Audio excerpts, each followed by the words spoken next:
ओम शांति। ये बाबा की 14 तारीख की साकार वाणी है।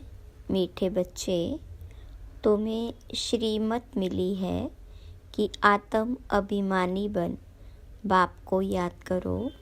किसी भी बात में तुम्हें आर्ग्यू नहीं करना है। प्रश्न: बुद्धि योग स्वच्छ बन बाबा से लग सके उसकी युक्ति कौन सी रची हुई है? तो बाबा ने कहा, 7 दिन की भट्टी।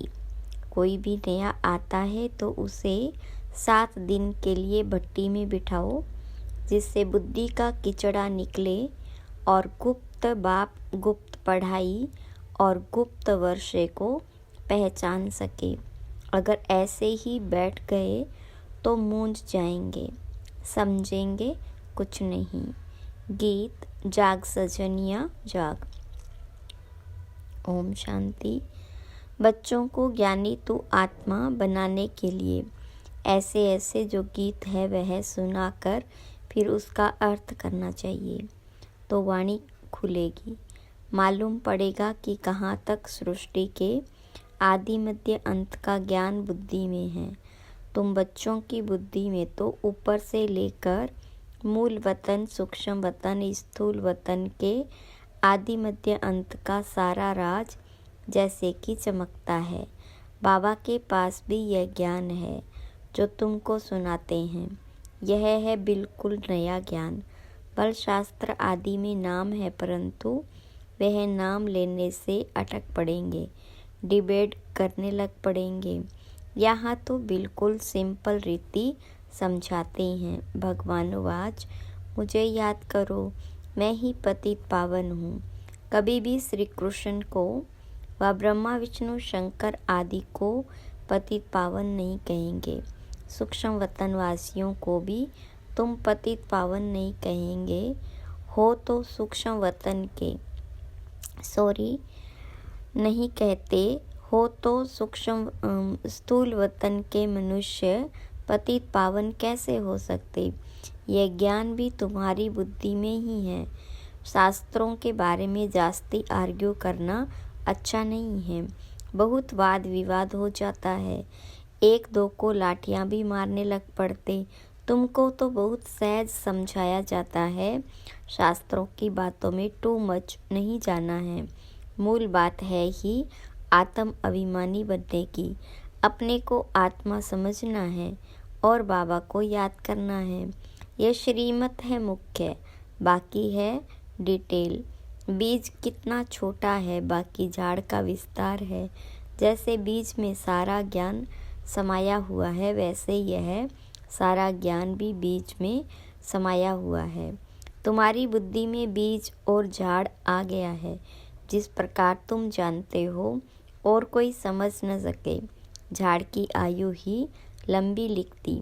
बाबा बैठ बीज और झाड़ व ड्रामा चक्र का राज समझाते हैं। तुम हो स्वदर्शन चक्रधारी। कोई नया आए, बाबा महिमा करे कि स्वदर्शन चक्रधारी बच्चों तो कोई समझ न सके। वह तो अपने को बच्चे ही नहीं समझते हैं। यह बाबा भी गुप्त है तो नॉलेज भी गुप्त है, वर्षा भी गुप्त है। नया कोई भी सुनकर मूंझ पड़ेंगे, इसलिए 7 दिन की भट्टी में बिठाया जाता है। यह तो 7 रोज भागवत व रामायण आदि रखते हैं। वास्तव में यह इस समय 7 दिन के लिए भट्टी में रखा जाता है, तो बुद्धि में जो भी सारा किचड़ा है वह निकाले और बाप से बुद्धि योग लग जाए। यहाँ सब है रोगी। सतयुग में यह रोग होते नहीं। यह आधा कल्प का रोग है। 5 विकारों का रोग बड़ा भारी है। वहाँ तो देही अभिमानी रहते। जानते हो, हम आत्मा एक शरीर छोड़ दूसरा लेती हैं।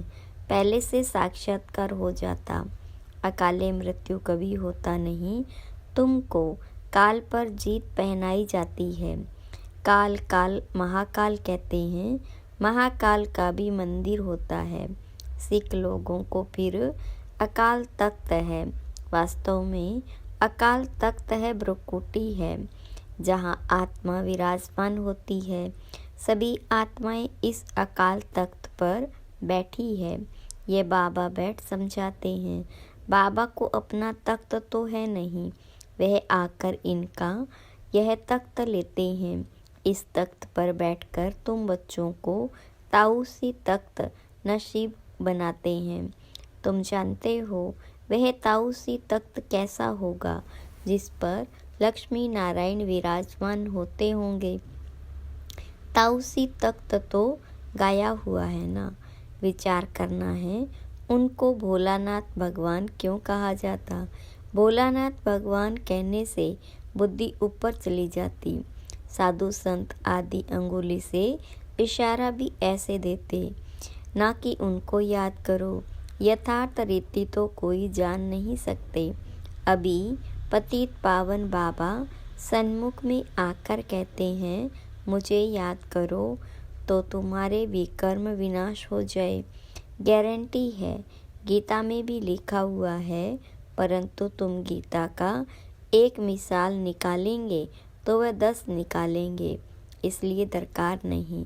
जो शास्त्र आदि पढ़े हुए हैं वह समझेंगे, हम लड़ सकेंगे। तुम बच्चे जो इन शास्त्रों आदि को जानते ही नहीं हो, तुम्हें उनका कभी नाम भी नहीं लेना चाहिए। सिर्फ बोलो, भगवान कहते हैं मुझ अपने बाप को याद करो। उनको ही पतित पावन कहा जाता है। गाते भी हैं, पतित पावन सीताराम। सन्यासी लोग भी जहाँ तहाँ धुन लगाते रहते। ऐसे मतांतर तो बहुत है ना। यह गीत कितना सुंदर है। ड्रामा प्लान अनुसार कल्प कल्प ऐसे गीत बनते हैं जैसे कि तुम बच्चों के लिए ही बनाए हुए हैं। ऐसे अच्छे अच्छे गीत हैं जैसे नयनहीन को राह दिखाओ प्रभु। प्रभु कोई श्री कृष्ण को थोड़े ही कहते हैं, प्रभु व ईश्वर निराकार को ही कहेंगे। यहाँ तुम कहते हो बाबा परमपिता परमात्मा है तो वह भी आत्मा ना। भक्ति मार्ग में बहुत टू मच चले गए। यहाँ तो बिल्कुल सिंपल बात है। अलफ और बे, अलफ अल्लाह बे बादशाही, इतनी तो सिंपल बात है। बाबा को याद करो तो तुम स्वर्ग के मालिक बनेंगे। बरोबर यह लक्ष्मी नारायण स्वर्ग के मालिक संपूर्ण निर्विकारी थे। तो बाबा को याद करने से ही तुम ऐसा संपूर्ण बनेंगे। जितना जो याद करते हैं और सर्विस करते हैं उतना वह ऊंच पद पाते हैं। वह समझ में भी आता है। स्कूल में स्टूडेंट समझते नहीं है क्या कि हम कम पढ़ते हैं। जो पूरा अटेंशन नहीं देते तो पिछाड़ी में बैठे रहते तो ज़रूर फेल हो जाएंगे। अपने आप को रिफ्रेश करने के लिए ज्ञान के जो अच्छे अच्छे गीत बने हुए हैं उन्हें सुनना चाहिए। ऐसे गीत अपने घर में रखने चाहिए। किसको इस पर समझा भी सकेंगे कैसे माया का फिर से परछाया पड़ता है। शास्त्रों में तो यह बातें है नहीं कि कल्प की आयु 5000 वर्ष है। ब्रह्मा का दिन और ब्रह्मा की रात आधा आधा है। यह गीत भी कोई ने तो बनवाए हैं। बाबा बुद्धिवानों की बुद्धि है तो कोई की बुद्धि में आया है जो बैठ बनाया। इन गीतों आदि पर भी तुम्हारे पास कितने ध्यान में जाते थे। एक दिन आएगा जो इस ज्ञान के गीत गाने वाले भी तुम्हारे पास आएंगे। बाबा की महिमा में ऐसा गीत गाएंगे जो घायल कर देंगे। ऐसे आएंगे। ट्यून पर भी मदार रहता है। गायन विद्या का भी बहुत नाम है। अभी तो ऐसा कोई है नहीं। सिर्फ एक गीत बनाया था, कितना मीठा कितना प्यारा शिव भोला भगवान। बाबा बहुत ही मीठा, बहुत ही प्यारा है, तब तो सब उनको याद करते। ऐसे नहीं कि देवताएं उनको याद करते हैं। चित्रों में राम के आगे भी शिव दिखाया। राम पूजा कर रहा है। यह है रोंग देवताएं। यह है रोंग। देवताएं थोड़े किसको याद करते हैं, याद मनुष्य करते हैं। तुम भी अभी मनुष्य हो, फिर देवता बनेंगे। देवता और मनुष्य में रात दिन का फर्क है। वही देवताएं फिर मनुष्य बनते हैं। कैसे चक्र फिरता रहता है, किसको भी पता नहीं। तुमको अभी पता पड़ा है कि हम सच सच देवता बनते हैं। अभी हम ब्राह्मण हैं, नई दुनिया में देवता कहलाएंगे। अभी तुम वंडर खाते हो। यह ब्रह्मा खुद ही, जो इस जन्म में पहले पुजारी था, श्री नारायण की महिमा गाते थे। नारायण से बड़ा प्रेम था। अब वंडर लगता है हम सो बन रहे, तो कितना खुशी का पारा चढ़ना चाहिए। तुम हो अननोन वॉरियर्स, नॉन वायलेंस। सचमुच तुम डबल अहिंसक हो। न काम कटारी, न वह लड़ाई। काम अलग है, क्रोध अलग चीज़ है। तो तुम हो डबल अहिंसक, नॉन वायलेंस सेना। सेना अक्सर से उन्होंने फिर सेनाएं खड़ी कर दी। महाभारत लड़ाई में मेल्स के नाम दिखाए हैं, फीमेल्स नहीं हैं। वास्तव में तुम हो शिव शक्ति। मेजॉरिटी तुम्हारी होने के कारण शिव शक्ति सेना कहा जाता है। यह बातें बाबा ही बैठ समझाते हैं। अभी तुम बच्चे नवयुग को याद करते हो। दुनिया में कोई को भी नवयुग का मालूम ही नहीं। वह तो समझते हैं नवयुग 40,000 वर्ष बाद आएगा। सतयुग नवयुग है, यह तो बड़ा क्लियर है। तो बाबा राय देते, ऐसे ऐसे अच्छे गीत भी सुनकर रिफ्रेश होंगे और किसको समझाएंगे भी। यह सब युक्तियां हैं, इनका अर्थ भी सिर्फ तुम ही समझ सकते हो। बहुत अच्छे अच्छे गीत हैं। अपने को रिफ्रेश करने के लिए यह गीत बहुत मदद करते। अर्थ करना चाहिए तो मुख भी खुल जाएगा, खुशी भी होगी। बाकी जो जास्ती धारणा नहीं कर सकते, उनके लिए बाबा कहते, घर बैठे बाबा को याद करते रहो। ग्रस्त व्यवहार में रहते सिर्फ यह मंत्र याद रखो, बाबा को याद करो और पवित्र बनो। आगे पुरुष लोग पत्नी को कहते थे, भगवान को तो घर में भी याद कर सकते, फिर मंदिरों आदि में भटकने की क्या दरकार है। हम तुमको घर में मूर्ति दे देते हैं, यहाँ बैठ याद करो, धक्का खाने क्यों जाती हो। ऐसे बहुत पुरुष लोग स्त्रियों को जाने नहीं देते थे। चीज़ तो एक ही है, पूजा करना है और याद करना है। जबकि एक बार देख लिया फिर तो ऐसे भी याद कर सकते। श्री कृष्ण का चित्र तो कॉमन है। मोर मुकुटधारी, तुम बच्चों ने साक्षात्कार किया। कैसे वहाँ जन्म होता, वह भी साक्षात्कार किया है। परंतु क्या तुम उसका फोटो निकाल सकते हो? एक्यूरेट कोई निकाल न सके। दिव्य दृष्टि से सिर्फ देख ही सकते, बना नहीं सकते। हाँ, देखकर वर्णन कर सकते हो, बाकी वह पेंट आदि नहीं कर सकते। होशियार पेंटर हो, साक्षात्कार भी करे तो भी एक्यूरेट फीचर्स निकाल न सके। तो बाबा ने समझाया, कोई से आर्ग्यू जास्ती नहीं करना है। बोलो तुमको पावन बनने से काम है और शांति मांगते हो तो बाबा को याद करो और पवित्र बनो।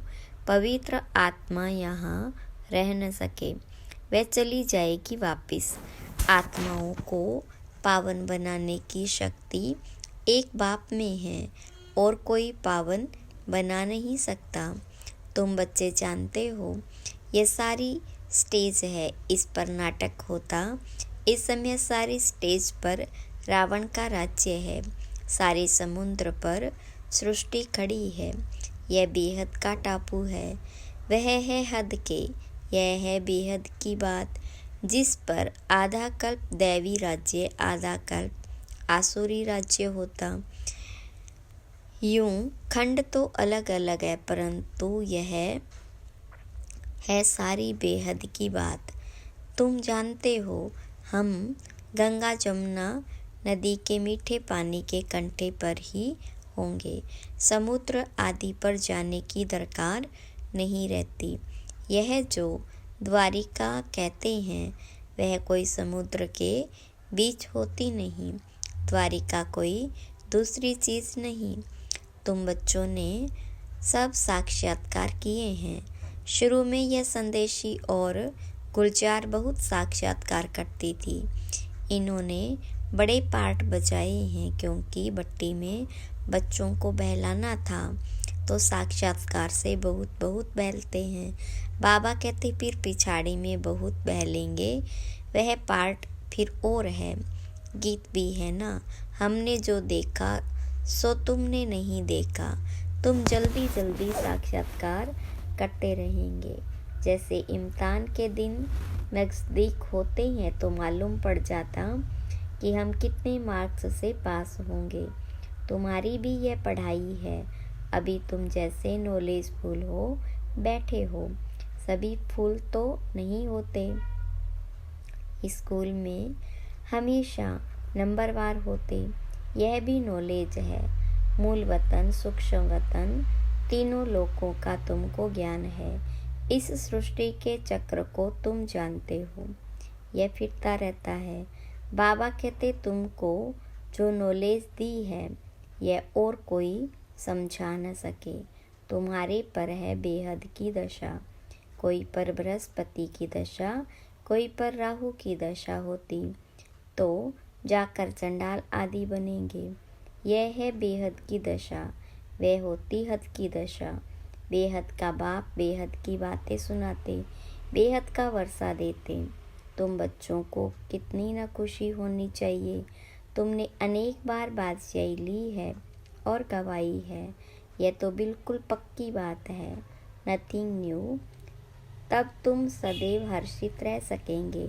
नहीं तो माया गुटखा खिलाती है। तो तुम सभी आशिक हो एक माशूक के। सब आशिक उस एक माशूक को ही याद करते हैं। वे आकर सभी को सुख देते। आधा कल्प उनको याद किया है।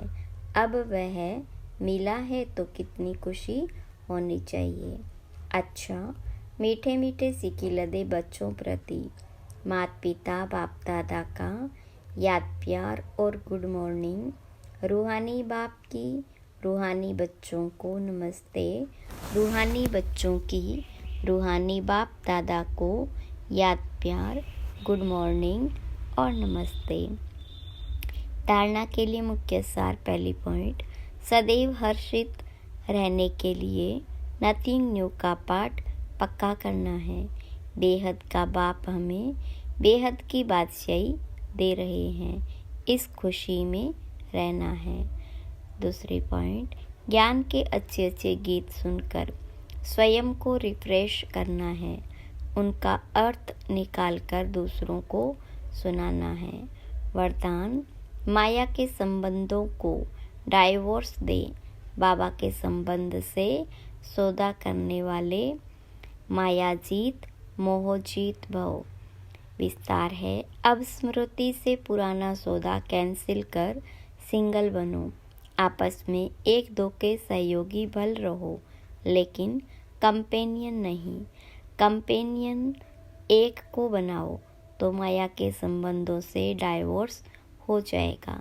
मायाजीत मोहजीत विजयी रहेंगे। अगर जरा भी किसी में मोह होगा तो तीव्र पुरुषार्थी के बजाय पुरुषार्थी बन जाएंगे। इसलिए क्या भी हो, कुछ भी हो, खुशी में नाचते रहो। मिरवा मौत, मलू का शिकार, इसको कहते हैं नष्टो मोहा। ऐसा नष्टो मोहा रहने वाले ही विजय माला के दाने बनते हैं। स्लोगन: सत्यता की विशेषता से डायमंड की चमक को बढ़ाओ। अव्यक्त इशारे: एकांत प्रिय बनो, एकता और एकाग्रता को अपनाओ। बाप दादा चाहते हैं कि हर बच्चा एक रस श्रेष्ठ स्थिति के आसनधारी, एकांतवासी, अशरीरी, एकता स्थापक, एकनामी, इकोनॉमी का अवतार बने। एक दो के विचारों को समझ सम्मान दे, एक दो को इशारा दे, लेन देन कर आपस में संगठन की शक्ति का स्वरूप प्रत्यक्ष करे, क्योंकि आपके संगठन के एकता की शक्ति सारे ब्राह्मण परिवार को संगठन में लाने के निमित्त बनेगी। अच्छा, ओम शांति।